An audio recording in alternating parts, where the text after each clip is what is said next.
Welcome to the Compliance 911 Show, a no-nonsense podcast discussing hot topics for today's busy compliance professional. It's everything you wanted to know about regulatory compliance, but we're afraid to ask. And now, here are your hosts, Dean Stockford of M&M Consulting and Len Suzio of Geodata Vision. Welcome to our podcast series addressing everything you wanted to know about regulatory compliance, but were afraid to ask. I'm Len Suzio with Geodata Vision. I'm joined by Dean Stockford of M&M Consulting, and I'm going to be talking to Dean about fair lending. Dean, I see we are going to be talking about fair lending today, and I know you have covered much about fair lending from data analysis, REMAs, appraisal bias, and other technical provisions. So what part of fair lending are you going to address for our audience today? Hi, Len, and it's always a pleasure to see you. And here we are again. And yes, we've talked about a myriad of topics that fall under the heading of fair lending. And as you know, from our collaboration on many different projects, that fair lending is a major hot topic. And we've recently seen some examiner comments that I thought would be useful for our audience. Oh, this ought to be interesting. I think it's a great idea. Now, I know we do our best to be proactive in helping our audience with certain tough topics, but to have specific examples of issues from regulators is really, I think, extremely valuable. So let's jump in. Yeah, I agree, and let's do it. The way I'm trying to do it, I guess, is the way to put it, Len, is I'm trying to paint it in a scenario. So provide us a scenario that gives that picture of the internal breakdown and how that occurred. Okay, well, I think that's a great idea, and it certainly is an interesting approach. And I'm certain the audience will find it more beneficial to tie the examiner's comments to a specific scenario. So let's jump into it, Dean. Let's go Yeah. ahead. Okay. Great. So let's assume that you're the compliance officer or fair lending officer in the second line of defense in a community bank. You have concerns about fair lending risk, so you decide to conduct a monitoring review of residential mortgages for evidence of disparate treatment and, more or less looking for redlining. You obtain a list of loans, both originated and non-originated over the past year, so those that are HMDA reportable or not. The listing is in addition to the exceptions log that you would typically get, your rate sheets, any policies, procedures, which would include your underwriting, your decisions, your exceptions.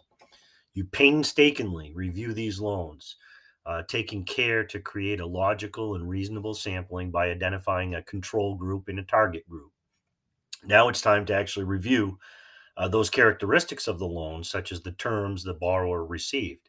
Obviously, there are a multitude of characteristics that we look at, but we would start there by looking at the terms, obviously, that they received. It doesn't take long before you identify a series of portfolio loans where the borrowers appear to have received more favorable terms in form of a better rate. And as you know, Len, we see this often. In a rapidly increasing rate environment, you take extreme care to match originations and would expect to see some exceptions. However, as we dig deeper, we find that each of the rate exceptions all were white men applying a loan. Not that I'm picking on white men, but that's kind of a common thread that we see with respect to fair lending. So the first move is to review the exceptions log. And in this particular case, I'm relieved to find out that in each of the cases, the exceptions were in fact on the log. However, the exceptions log merely indicated that, quote, more favorable rate for Mr. Sense, given the lengthy history with the bank. And of course, I'm using Sense as the last name. The exceptions on the log are consistent all the way down through. Each one of them indicates it's more favorable rate given lengthy history with the bank. So basically the same information with the same name, just substituted. The good news is that they're logged, but unfortunately the log didn't include any attributes of the borrower that would point to a prohibited basis. In other words, one couldn't tell from looking at the exception log that every one of these exceptions went to white men applying a loan. Ouch. These are, Ouch, boy, that sounds like an issue to me, based on my experience. yeah, no, I totally agree, and it gets worse from here. So the officer proceeded to review the loan exception risk committee minutes, only to learn that these exceptions never were submitted to the loan committee for approval, which is required by bank policy. And it merely indicated that the senior vice president of residential lending would address with the committee. You then proceed to discuss the numerous rate exceptions and the descriptions with the senior vice president of retail lending and ask how the lower rate came to be and why the exceptions log included the same approval descriptions right on down through with many of those exceptions. The senior vice president explained, these are great customers of the bank, and each borrower who received a lower rate deserved it given the history with us. After the explanation, you pause for a moment, then you ask the following questions to the senior vice president. Over the last year, at any time, did a woman borrow or receive a more favorable rate because of her relationship to the bank? That's the first question. The next, over the last year, at any time, did a minority borrower receive a more favorable rate because of his or her relationship to the bank?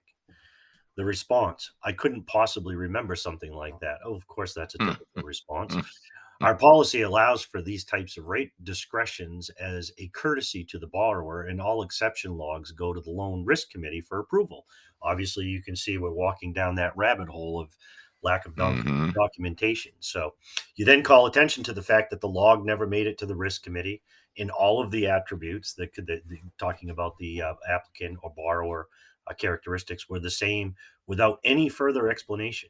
In addition, the bank's fair lending risk assessment reflects an assessment area that's just outside of a major metropolitan city with several majority minority tracks. Yet, no rate exceptions were evident within the same period as those identified exceptions for those minority borrowers.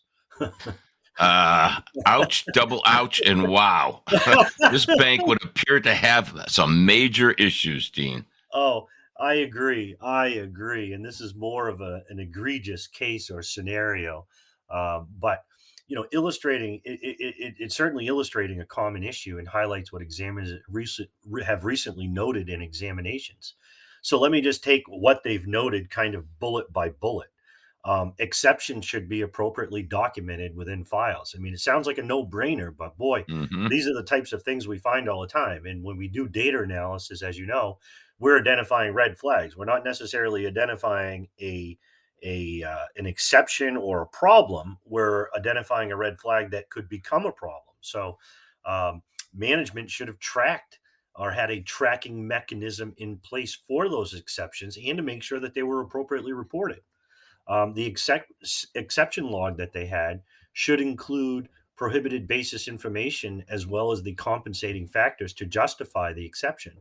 No one said you couldn't make an exception, but by golly, you certainly have to justify that exception, and make sure that that's in writing and the support is included within the file. The exception log reports should be reviewed periodically by management to ensure that exceptions are granted in a consistent manner, and management has the ability to identify associated fair lending risk. One of the things I always say, Len, is anytime you have a series of exceptions, you better go back and revisit your policy. Perhaps you may want to make a policy adjustment as opposed to having all of these exceptions. So, Mhm. and Mhm. then the last bullet point, obviously, pricing exceptions should be reported to the board or an appropriate committee, and it should be documented in committee minutes. The discussion that you had relative to that particular exception.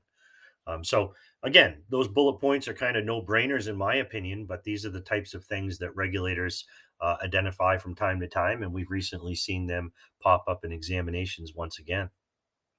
Well, Dean, I just noticed in all the recent settlements regarding redlining, for example, with the Department of Justice, a common thread has been either a lack of a system to monitor fair lending risk or one that was there, but no one followed it, basically. So having a system in place, but no one adhering to it is worthless too.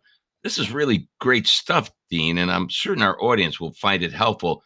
Do you have any parting comments before we conclude today's session?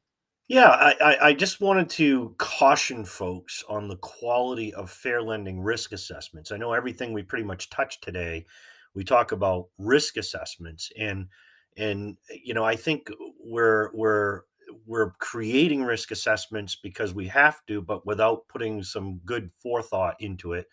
And it must include sufficient qualitative and quantitative detail as to the overall risk profile of the institution as it relates to this particular area.